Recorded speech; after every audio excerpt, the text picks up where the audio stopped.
build it into every part of our lives. Intricate, chaotic complexity. With every transformation, it multiplies. You can't hide from it.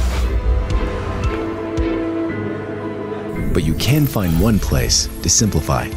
One platform where multi-cloud complexity becomes multi-cloud simplicity. Nutanix, multi-cloud simplified.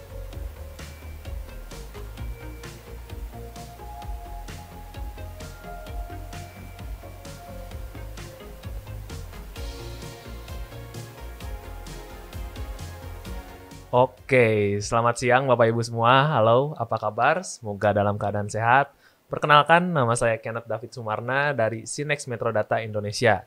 Senang sekali hari ini saya dapat kesempatan untuk menjadi host Nutanix Podcast Cloud Talk pada episode kali ini. Oke, boleh tepuk tangan dulu gitu ya.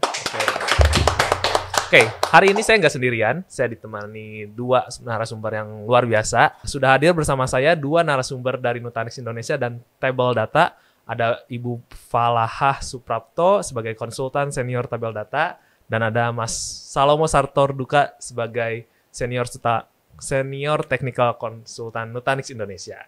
Apa kabar Mas Duga, Bu Falah? Kabar baik, Mas Kenneth. Puji Tuhan. Oke. Nah, hari ini sesuai dengan tema kita akan bahas data analitik.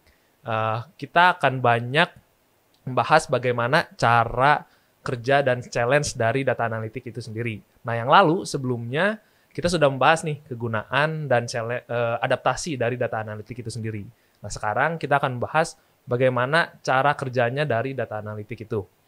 Pertanyaan pertama, saya mau langsung ke Mas Duga dulu nih.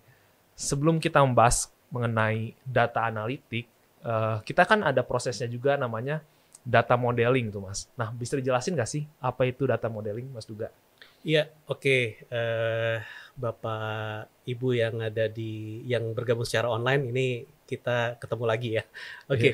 Jadi sebetulnya secara simpel Mas Kenneth, data modeling itu berbicara bagaimana kita mengkorelasikan beberapa elemen data gitu ya, untuk supaya kita bisa memperoleh informasi lebih dari data-data tersebut. Sebenarnya cukup simpel sih seperti itu. Oh, oke. Berarti intinya sederhananya dari data modeling ini kita mengkolek data, menyimpan informasi sehingga kita dapat menyampaikan informasi itu ya, kita bisa tampilkan sebagai laporan data yang lengkap dan tepat Sesuai value-nya yang kita harapkan. Betul. Saya jadi tertarik nih, Mas. Dari proses data modeling ini kan tidak mudah itu ya. Jelas ada model-modelnya, jenis-jenisnya dari data modeling. Mungkin pengelompokannya. Nah, seperti apa sih Mas jenis-jenis atau pengelompokannya?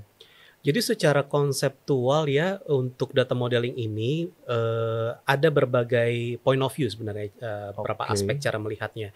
Jadi terkait dengan bagaimana data itu disimpan, sebenarnya ada ya, kita mengenal model hierarki, model network gitu ya. Kemudian ada ERD, ada juga graphical. Tapi mungkin yang berkaitan dengan topik yang sedang memang kita bahas saat ini, itu berbicara tentang bagaimana data itu dianalisa. Nah, terkait dengan hal ini ada beberapa metode machine learning seperti misalnya supervised data modeling gitu ya, yang mana klasifikasi dari data itu sudah kita tentukan dari awal. Kemudian juga ada yang unsupervised, artinya itu lebih open gitu ya. Dan ada juga yang reinforcement data modeling, seperti itu Mas Kenneth. Nah, kira-kira penjabarannya seperti itu sih. Oke, berarti kurang lebih ada 3 ya, supervised, unsupervised, sama reinforced. Yes, gitu ya. Jadi itu balik lagi tergantung data yang kita dapat dan sama kebutuhannya seperti apa gitu. Betul. Ya. Oke, wah makin seru nih pembahasannya. Sekarang mungkin ke Bu Falah nih, Bu. Aku mau nanya nih, Bu.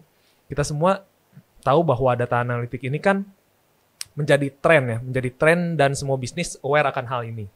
Nah, pertanyaan selanjutnya saya itu, apa sih challenge atau halangan-halangannya dalam data analitik itu sendiri?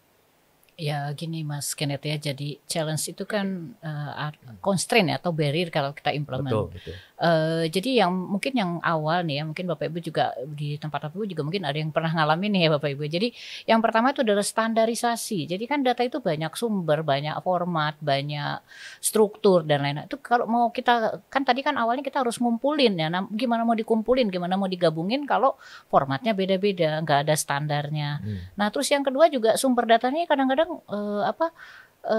karena nggak standar tadi, jadi harus dikonversi, dan kadang-kadang konversinya harus manual gitu kan. Itu nambah lagi kerjaan ya. Terus yang berikutnya adalah skill gap ya. Jadi kan mungkin di tempat kita itu belum banyak juga yang punya knowledge yang relevan untuk melakukan analitik data gitu. Nah, berikutnya adalah legasi teknologi juga gitu. Kita mau pakai misalnya Nutanix ini udah ngebawa brand teknologi yang baru, gimana ini bisa di-convert atau di-implement di environment kita yang udah pakai sedemikian banyak teknologi yang mungkin sudah agak obsolete atau gimana. Nah, itu terus ya isu lainnya seperti misalnya silo ya. Kalau di organisasi itu kan sering ya, data itu nggak dilepas gitu, nggak di-share. Ini punya saya, nggak mau saya share ke orang lain. Nah, itu hal-hal yang kayak gitu yang jadi lebih sekedar teknikal gitu ya. Jadi ada ke budaya organisasi, kebijakan, terus peraturan dan lain-lain. Nah, itu juga diperlukan gitu Mas Kenneth. Iya. Berarti banyak banget yang harus kita perhatikan ya Bu ya untuk melakukan data analitik tersebut. Mulai dari sumber datanya kita harus tepat, jelas gitu ya Bu ya. Bahkan sampai ke proses-proses akhirnya. Wah, menarik sekali Bapak Ibu. Nah, jadi dari challenge-nya itu, kita kan ada konsep yang dipakai ya Bu ya, seperti apa.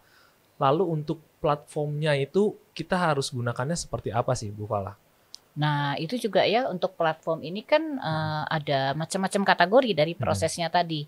Nah, misalnya untuk sumber datanya. Nah, itu kita bisa gunakan varian teknologi lah, macam-macam, misalnya nyimpan datanya di distributed atau apa gitu kan ya.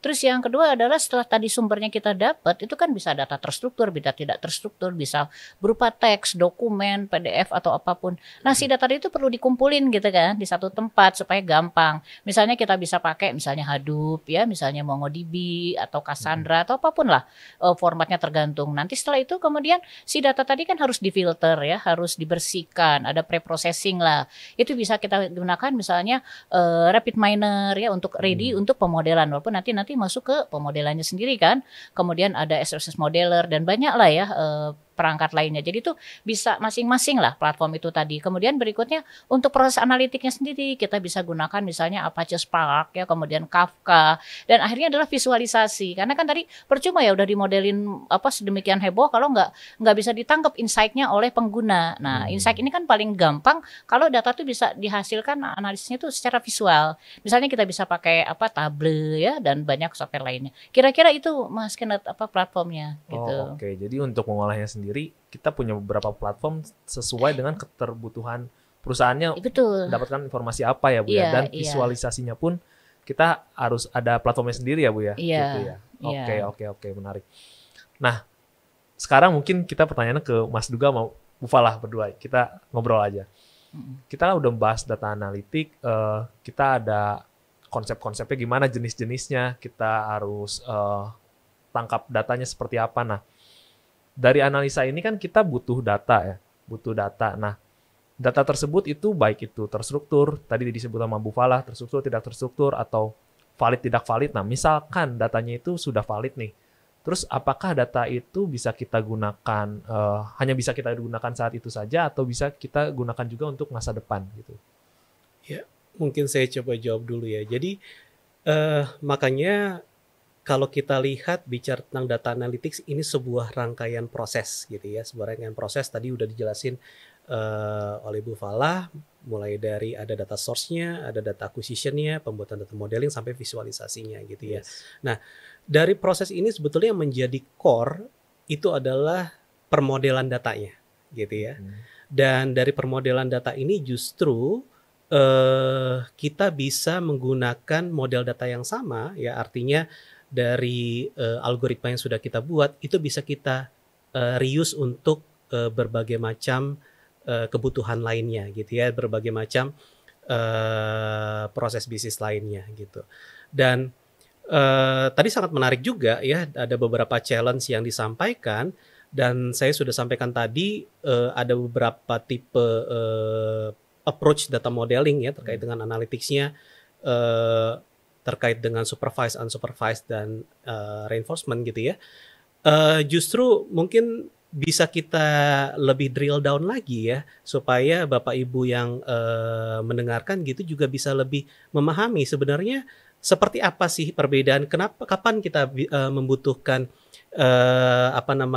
model pendekatan supervised gitu ya, kapan unsupervised. Mungkin Bu Fala dari yang sering berpengalaman ya, yang sudah berpengalaman, boleh sharing sedikit Bu Fala.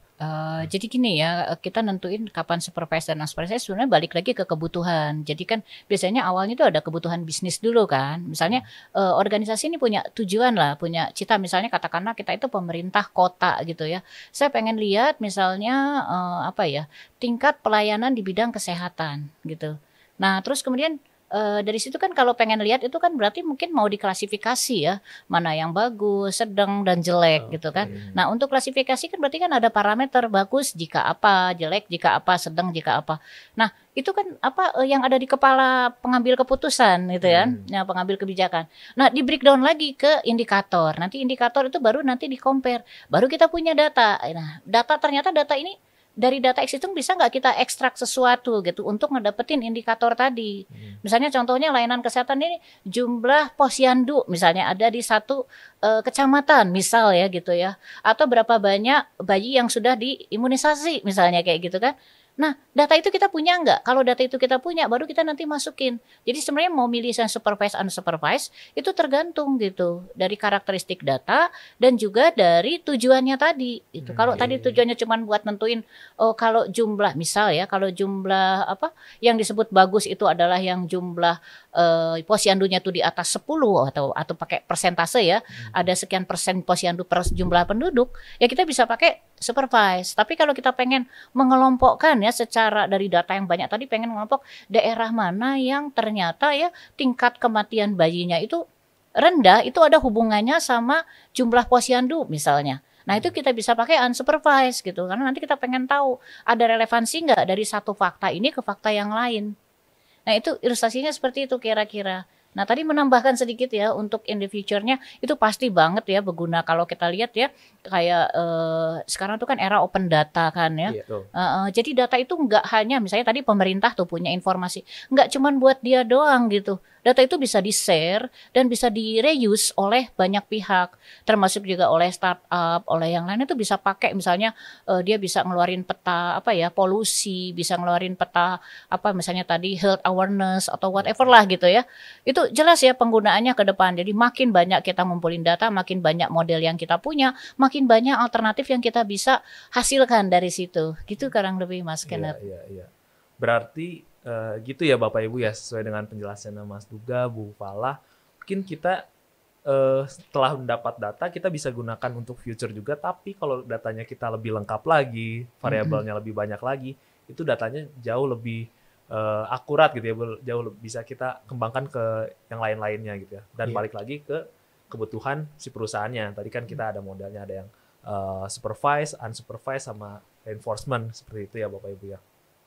Jadi kalau kita lihat dari si data analitik itu sendiri, kan dia punya beberapa tadi challenge-nya ya Bu ya, challenge-nya. Nah dari challenge itu sendiri sebetulnya gimana sih untuk menyelesaikan challenge-nya tadi itu Bu yang udah kita bahas? Cara untuk menyelesaikannya itu seperti apa? Itu gimana sih Bu? Ya panjang ceritanya mungkin, singkatnya begini lah. Yang pertama ya mungkin awareness bahwa data itu adalah aset. Kalau orang sering nyebut sekarang adalah new oil gitu ya. Karena itu aset, kita nge-treatnya benar atau enggak gitu loh. Nah kalau kita nge-treatnya benar ya kayak kita punya barang di rumah lah. Kalau barang itu kita penting, nyimpennya apik dong gitu kan. Terus kita susun dengan rapi supaya mudah ditemukan. Nah, untuk supaya susun dengan rapi, kita ada arsitektur datanya dulu, ya kan? Kita punya arsitektur, punya format, punya standar, punya peraturan, punya apa. Nah, kalau ini kita ngomongin kondisi ideal gitu ya, Mas ya. Oke. Nah, setelah itu baru kita bisa reuse data itu tadi gitu. Kalau kita nggak punya kayak gitu, kan agak sulit nih. Mau di-compare data A dengan data B, kita ambil contoh misalnya beda organisasi ya. Kementerian A sama Kementerian B, Dinas A sama Dinas B. itu data yang sama tuh formatnya suka beda gitu. Oke. Nanti pas mau diekstrak atau mau di-compare bingung karena kan kalau kita jadi kalau kita ngomongin data ini kan out of the box ya. Kalau kita ngomongin itu nggak cuman di satu organisasi gitu. Kita bisa dapat meaning of data itu kalau kita lintas ya, cross organization. Nah, itu gimana ya? Nah, jadi tantangannya adalah pertama itu kita punya kesadaran, kedua kita berusaha menyetandarkan data, ketiga punya kesepakatan bahwa data ini memang akan dipertukarkan atau akan di-sharing dengan aturan-aturan tertentu. Tentunya kan ada pertimbangan security dan privacy juga gitu ya Mas Kenneth. Ilustrasi gitu mungkin Mas juga bisa nambahin. Sangat setuju sekali sih Bu Fala. Jadi selain bicara tentang standarisasi data dan integrasi dan korelasi data satu sama lain gitu ya. Tentunya ya kita mau menganalisa sesuatu, semakin rich sumber data yang kita peroleh, tentunya semakin baik informasi yang bisa kita dapatkan gitu ya. Jadi memang standarisasi itu sangat penting, dan juga sumber data lain yang mungkin kita butuhkan di luar dari organisasi kita gitu ya. Jadi dengan seperti itu analisa kita bisa semakin kuat, bisa semakin akurat gitu ya. Jadi point of view-nya bukan cuma sekedar yang data yang saya miliki gitu ya, tapi juga mungkin sentimen pasar ataupun informasi dari luar yang bisa kita korelasikan seperti itu sih. Oke. Berarti dari rich datanya itu sendiri, dan kita perlu ada namanya standarisasi tadi ya Bu ya, standarisasi, dan juga ada integrasi tadi ya, integrasi data agar sesuai seperti itu. Nah mungkin kalau di Nutanix juga kita kan bisa platform, bisa private cloud dan hybrid cloud gitu ya Pak. Jadi kita bisa integrasi dari hybrid sama betul sekali. Jadi memang di dalam platform yang dimiliki oleh Nutanix ya, tentunya kita memiliki data service ya. Artinya memang tadi begitu banyak tools yang disampaikan gitu ya, itu merupakan third party, tapi bagaimana data itu disimpan ya, terkait dengan data terstruktur tidak terstruktur, semuanya itu bisa ditaruh di dalam satu platform ini ya, platform Nutanix gitu ya. Dan bagaimana mengoperasikan environment data-data terstruktur tadi itu juga diberikan intelligence supaya kita bisa lebih mudah untuk mengorkestrasi dan mengoperasikannya seperti itu. Sudah automation berarti ya di dalam Nutanix. Oke, terima kasih jawabannya Mas. Nambahin sedikit. Boleh. Itu benar. Boleh banget, saya jadi teringat tadi informasi dari Mas Duga. Betul, interoperability Mas. Jadi ketika kita antar organisasi, jangankan antar organisasi, di organisasi suka beda-beda gitu ya. Ada platform yang beda. Misalnya kita pilih brand A atau produk A, kemudian produk B. Kadang-kadang nggak kompatibel gitu. Jadi memang benar ya tadi yang disampaikan oleh Mas Dua, kita perlu memikirkan tools yang bisa membuat interoperability ini jalan. Karena kalau tanpa interoperability kita nggak mungkin ya ngambil data tuh manual, di copy, terus di save di sini, di copy. Itu takes time gitu kan. Terus nanti nggak akan mendukung OLAP ya, online analytical processing. Karena kepengennya nanti yang nge-model itu bukan hanya batch ya, jadi dimodelkan mau display, pengennya orang tuh simulasi gitu kan, bikin model gini gimana, di save dan seterusnya. Nah untuk yang kayak gitu kan perlu real time connection, nah itu bakal benar-benar disupport oleh yang itu tadi, interoperability tools. Itu nambahin tadi gitu ya. Real time itu juga jadi penting ya Bu ya. Real time itu juga. Oke, terima kasih Bu Fala, Mas Duga untuk jawabannya. Cloud Talk Nutanix akan segera kembali, akan segera hadir, tunggu saja undangan dari kami. Jadi stay tune terus, follow sosial media kita semua. Dan kita tutup Cloud Talk Nutanix hari ini. Saya Kenneth undur diri. Terima kasih dan sehat selalu.